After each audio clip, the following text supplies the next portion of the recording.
Oke, selamat pagi, siang, sore, maupun malam untuk kalian semua yang terus tertarik dengan dunia psikologi dan terkhusus dengan psikologi pendidikan.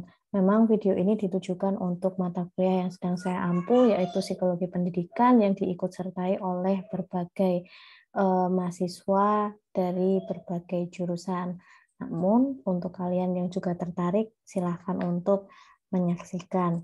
Kali ini kita akan berbicara mengenai asesmen hasil belajar. Jadi, seperti apa sih isinya? Mari kita lihat bersama-sama. Nah, dalam suatu pendidikan biasanya saya suka untuk mengistilahkan dengan proses yang seperti tertampil di layar. Kita ada start dimulai di awal semester dan ada goals yang ingin kita capai di akhir semester, seperti kalau di gambar adalah gambar mobil yang ada di ujung kanan atas. Nah, dalam perjalanan ini sebenarnya setiap pendidik dan juga peserta didik itu eh, diambil informasinya, baik itu mengenai keterampilan, kemampuan, pengetahuan, sikap, dan keyakinan mengenai sesuatu hal. Nah, itulah dengan mudah kita menggambarkan ilustrasi sebagai assessment. Dan pada akhir dari suatu pembelajaran, biasanya peserta didik itu akan memperoleh evaluasi berupa nilai terhadap sesuatu mata pelajaran atau mata kuliah tertentu. Nah, apakah dari kalian familiar dengan tabel seperti ini? Ya, ini adalah salah satu contoh dari hasil evaluasi terhadap satu mata kuliah tertentu. Di sana ada terlihat nilai akhir yang diperoleh oleh seseorang dan sangat bervariasi, mulai dari nilai A, AB, dan mungkin yang lain bisa saja B, BC, C, dan seterusnya. Nah, dari komponen-komponen yang ada di situ menampilkan adanya suatu upaya untuk mengumpulkan informasi mengenai kemampuan, keterampilan, pengetahuan peserta didik mengenai sesuatu hal. Nah, jadi apa ya bedanya asesmen dan evaluasi? Silahkan diskusikan dengan teman dalam satu rombelmu. Oke, sedikit saya menjelaskan mengenai asesmen. Sebenarnya asesmen ini kalau kita tarik menjadi satu bagian yang lebih besar, sebenarnya asesmen adalah bagian dari kurikulum, yang dimana kurikulum ini mencakup mulai dari perencanaan, pelaksanaan, sampai pada penilaian pembelajaran, sehingga diperolehlah hasil belajar dari seorang peserta didik. Nah, asesmen ini sendiri merupakan suatu proses di mana seseorang atau pendidik itu mampu mendokumentasikan, artinya juga turut serta mendampingi dan juga memantau setiap proses pengukuran pengetahuan, keterampilan, sikap, maupun keyakinan peserta didik terhadap sesuatu hal. Jadi, dengan kata lain, asesmen juga dapat disebut sebagai kegiatan sistematik untuk memperoleh informasi mengenai apa yang diketahui, dilakukan, dan dikerjakan oleh peserta didik. Ya, dari penjelasan ini berarti tertangkap bahwa memang asesmen ini adalah suatu upaya untuk mengintegrasikan berbagai informasi. Jadi tidak hanya informasi tunggal untuk menentukan kemampuan seseorang. Nah, ada pengertian dari ahli yang menyampaikan bahwa asesmen itu suatu proses memperoleh informasi mengenai anak atau peserta didik untuk membuat keputusan tentang pendidikannya. Apakah dia memperoleh prestasi tertinggi dengan nilai yang tertinggi atau ranking tertinggi, atau sama seperti siswa lainnya, atau justru mengalami kegagalan sehingga tidak bisa naik ke jenjang berikutnya. Nah, dalam proses asesmen ini sendiri, terdapat metode dan alat yang digunakan. Misalnya, observasi atau mengamati, asesmen mandiri dari peserta didik itu sendiri, kemudian bisa juga dari berbagai variasi tugas praktik harian seperti tes tertulis, kemudian rating atau skala penilaian, berbagai proyek kreatif, baik itu individual maupun kelompok, dan juga laporan tertulis. Oke, apa sih yang terjadi ketika seseorang itu melakukan asesmen terhadap suatu hasil belajar? Jadi, satu penilaian kinerja peserta didik itu sebenarnya adalah suatu proses integrasi, proses berkesinambungan di mana dari awal pendidik itu sudah menetapkan kriteria-kriteria yang telah dirumuskan untuk bisa menggambarkan level atau ketercapaian peserta didik terhadap suatu kriteria tertentu. Kemudian pendidik juga mencoba memahami atas capaian belajar yang diperoleh oleh peserta didik serta pengalaman terhadap peserta didik itu sendiri. Misalnya dalam interaksi ketika di dalam kelas pendidik bisa memahami kelemahan dan kelebihan dari peserta didiknya. Maka dengan proses integrasi dari ketiga hal yang ada di sebelah kanan, diperolehlah penilaian kinerja peserta didik. Nah, sebenarnya apa sih tujuan dari assessment itu? Kalau menurut teori, jadi assessment itu ada dua macam, yaitu assessment isi dan juga assessment proses. Untuk assessment isi ini sebenarnya tujuannya untuk menentukan seberapa jauh peserta didik telah mempelajari pengetahuan dan keterampilan tertentu. Sedangkan untuk assessment proses itu untuk mendiagnosa apa sih kekuatan dan kelemahan peserta didik dan juga untuk merencanakan pembelajaran yang sesuai dengan kondisi peserta didik. Nah, baik tujuan yang sifatnya isi maupun proses ini perlu dilakukan oleh pendidik dan pendidik bisa menetapkannya melalui assessment berupa interview, dokumentasi, observasi, penilaian diri, dan checklist perilaku, ataupun juga bisa berupa ujian tertulis, sehingga pendidik bisa menentukan peserta didik yang saya sedang ajar, ternyata dia sudah mempelajari 80% dari pengetahuan atau keterampilan yang diharapkan. Dan juga misalnya, oh ternyata peserta didik saya terhadap materi tentang pengenalan manusia, misalnya dia baru bisa untuk memahami sisi fisiknya saja, tetapi belum menghafal dari sisi psikologisnya. Nah, itu menjadi kelemahan dari peserta didik. Dan itu adalah suatu proses panjang selama 1 semester. Nah, tujuan asesmen pembelajaran tadi sebenarnya pada dasarnya ya, tergantung pada penggunaan jenis-jenis asesmen yang akan dipakai dalam suatu kelas atau rombel.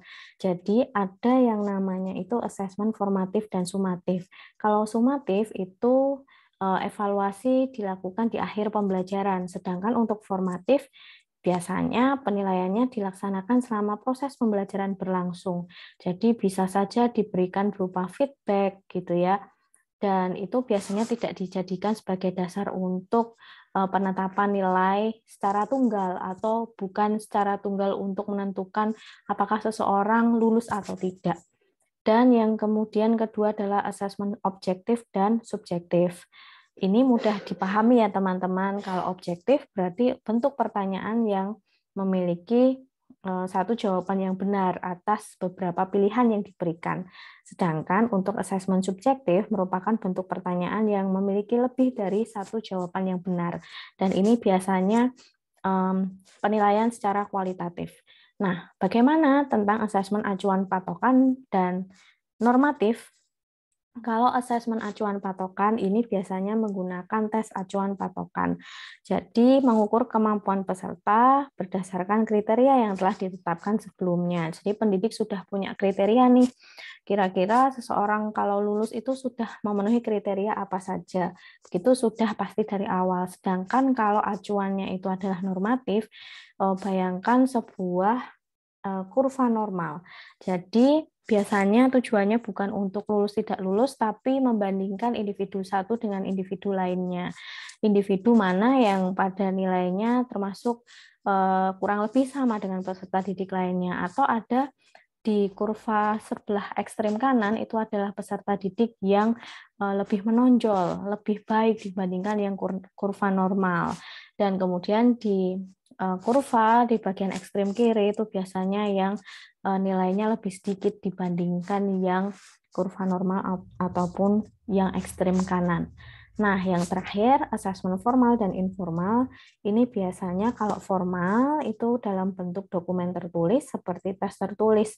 Jadi secara formal pendidik memberikan skor berupa angka yang itu akan menjadi penentuan ranking dari peserta didiknya. Sedangkan untuk asesmen informal itu tidak dimaksudkan untuk menentukan ranking akhir peserta didik, karena asesmen ini bisa dilakukan dengan cara yang lebih terbuka, bisa saja dengan peer rating ya, atau peer review. Jadi dari teman satu kelompok memberikan nilai untuk temannya yang lain di dalam kelompok yang sama. Oke, kita masuk ke prinsip assessment. Jadi ada 7 prinsip yang tidak boleh terlupa. Yang pertama adalah assessment ini bertujuan memperbaiki belajar peserta didik sehingga diperolehlah informasi yang sangat bermanfaat mengenai apa yang telah dicapai terhadap tujuan belajar dan mengenai kemajuan belajar masing-masing peserta didik. Begitu ya. Yang kedua, bertujuan untuk mendukung belajar peserta didik.